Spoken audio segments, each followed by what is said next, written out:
13 வயதுக்குட்பட்ட சிறார்கள் சமூக வலைதள கணக்குகளை பயன்படுத்துவதை தடுக்கும் வயது கட்டுப்பாடுகளை மலேசியாவில் சமூக ஊடகங்களை நடத்துவோர் அமல்படுத்த தவறினால் அரசு நடவடிக்கை எடுக்கும்.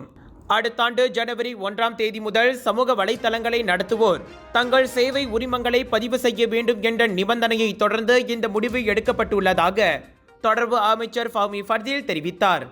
அதேவேளையில் 16 வயதுக்குட்பட்ட சிறார்கள் மற்றும் இளைஞர்கள் சமூக ஊடகங்களை பயன்படுத்துவதை தடை செய்யும் ஆஸ்திரேலியாவின் சட்டத்தை பின்பற்றும் எண்ணம் மலேசியாவுக்கு இல்லை என்று அவர் கூறினார்.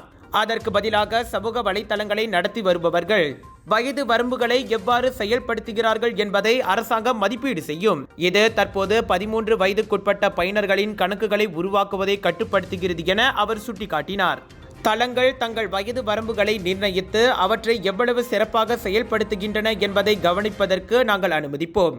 அவ்வாறு செய்ய தவறினால் கூடுதல் நடவடிக்கைகளை நாங்கள் பரிசீலிப்போம் என்று இப்போ மேருவில் இன்று நடைபெற்ற பேரா பொருளாதார கண்ணோட்டம் 2025 நிகழ்வில் கலந்து கொண்ட பின் ஃபஹ்மி இத்தகவலை வெளியிட்டார். சீரான நிலைத்தன்மை மற்றும் வெளிப்படைத்தன்மை மற்றும் கருத்து சுதந்திரத்தை கட்டுப்படுத்தாமல் பாதுகாப்பை சமூக வலைதளங்கள் உறுதி செய்யும் நோக்கத்தையும் அரசாங்கம் கொண்டுள்ளதாக ஃபஹ்மி கூறினார்.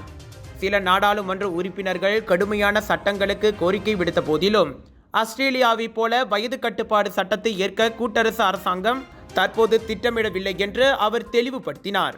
ஜோர் சிங்கப்பூர் மக்களே, மலேசியா புக் ஆஃப் ரெக்கார்ட்ஸில் லார்ஜஸ்ட் இண்டோர் தீபாவளி எக்ஸ்போ என பெயர் பெற்ற கலர்ஸ் ஆஃப் இந்தியா பிரம்மாண்டமாக வழங்கும் குளோபல் பாலிவுட் பஜார் 25 இருந்து 29 டிசம்பர் வரை தாசிக் சென்ட்ரல், ஸ்கூடாய், ஜோஹர் பாரு, ஜோஹரில் பிக் சேல், பிக் டிஸ்கவுண்ட்.